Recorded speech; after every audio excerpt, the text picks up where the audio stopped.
Hey Andrew, so how do I get like a six-pack quick? What's the fastest way to get a six-pack? Why does it have to be quick? Why does it have to be easy? Why do you think life is all quick and easy? Why can't it be hard and difficult? Why can't you suffer?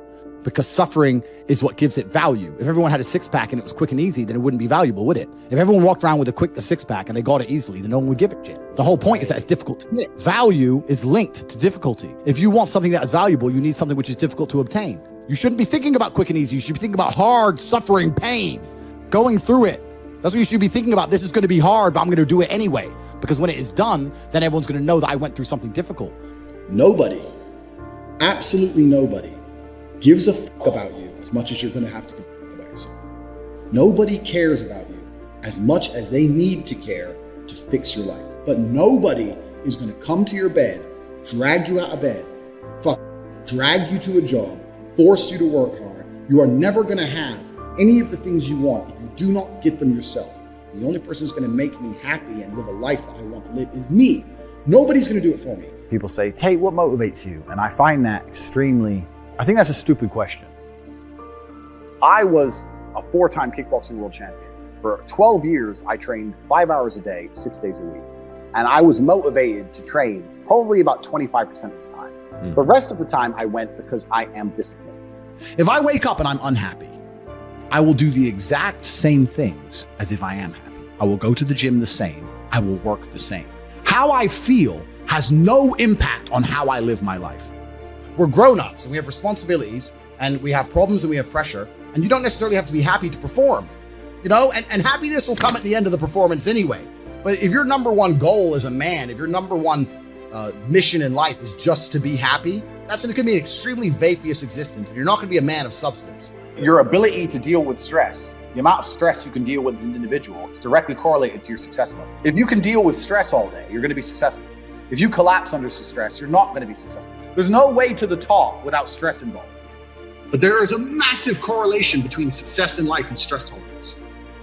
The more stress you can tolerate, the better your life's going to be. One of the only things in this world you can control is your state of mind. You can't control the weather. You can't control other people. You can't even control your health. One of the very few things in the world you have genuine control over is your state of mind. If you can't control that, then you're just a feather in the wind and life's going to blow you around. I can't imagine truly wanting to quit something and not being able to quit. I can't imagine it.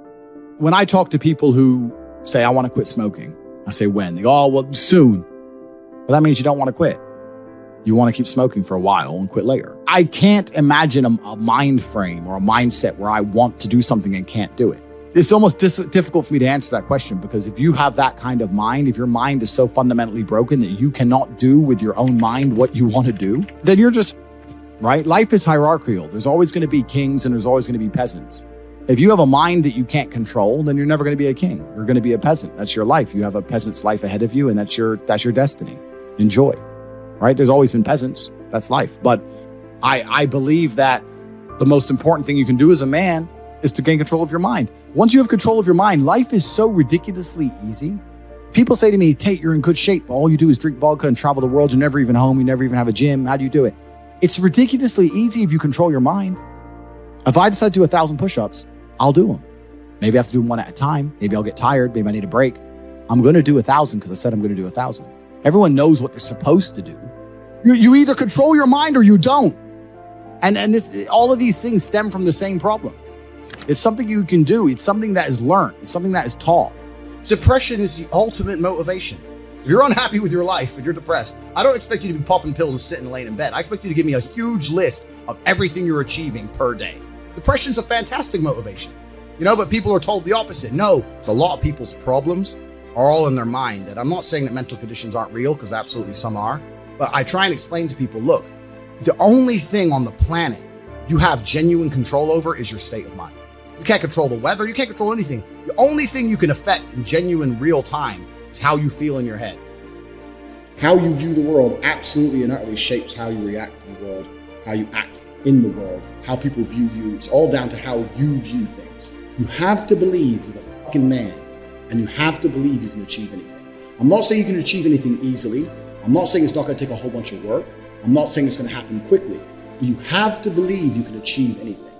When I tell people that you are the sum of the 5 people you spend the most time with, everyone agrees. They go, yeah, that's probably true. And then they continue to hang around with people who they don't want to be. Why? There has to be a point where you sit and go, okay, you're my friends, et cetera, et cetera. I love you guys. Yeah, we can talk, whatever. But I'm on a different life path. You have to leave some people behind. If you were to come hang around with me and my crew, you would be self-conscious. And that self-consciousness would motivate you, or they would certainly instill the discipline required for you to change. You don't feel self-conscious amongst your peers. That's why you don't change. When I was broke, I couldn't sleep. And I say that, people laugh. I'm not joking. When I wanted money, like fucking I needed air. People say to me, I want to be rich. And I say, okay, well, I want to be able to ice skate, but I don't want to be able to ice skate enough to go learn how to ice skate because I can't be bothered. I mean, surely if I could click my fingers and be a figure skater, I'd click my fingers. Who wouldn't? But I don't want to actually go train because I don't want it enough. And this is the exact point with money. Everyone wants money put on their lap. If you truly wanted money, you wouldn't be able to sleep until you fucking had it. And this is the point. Because when I had nothing, I couldn't be distracted. You couldn't distract me from what I wanted. Life when you're young is a completely different experience to life when you're old. When you're older, your life quality seriously decreases, massively. So you have about 10 to 15, maybe 20 years to find a way to get rich and enjoy being rich. And you got to put it all together and you got to do it quick. You have to start saying, I want to take money. Because that's how you have to think. You don't make it, you take it. So you have to start talking that way. You got to take money. Is that money isn't real. Money is like water. Money never stays still. If you can find and identify a place where money is moving, if you can find a place where money is moving and stand in the way, then the money is vulnerable. Problem is with the people out here, everyone has a dream, but not many people have a plan.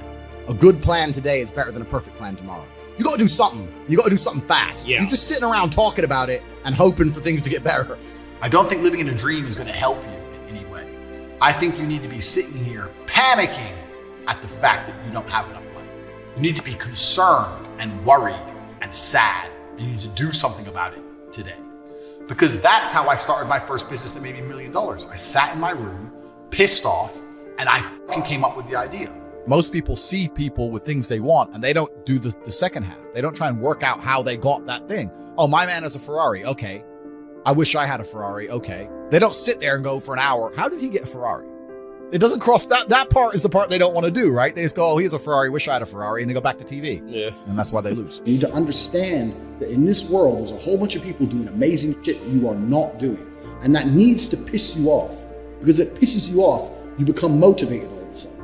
You need to be annoyed, and I'm telling you to be angry. Anger is a fantastic force. You take that anger and you direct it in the correct direction. And listen, you may feel fired up for 10 minutes after this little talk, but you're not going to feel fired up forever. You need to put systems in place. You need to get discipline. You need to get an atmosphere of people around you who are going to keep you accountable and not make it easy for you to continue to be a fucking nobody. And then you're going to fix your life. Otherwise, you're going to stay a nobody. If you were genuinely pissed off about your situation, you would not need me to motivate you. You would motivate your fucking self, and you would do something to change it yourself. Motivation isn't real. Everyone says this. Motivation is not real. Discipline's real. I do not feel like training, but I still train because I'm a disciplined individual. You don't get to go through life only doing the things you feel like doing.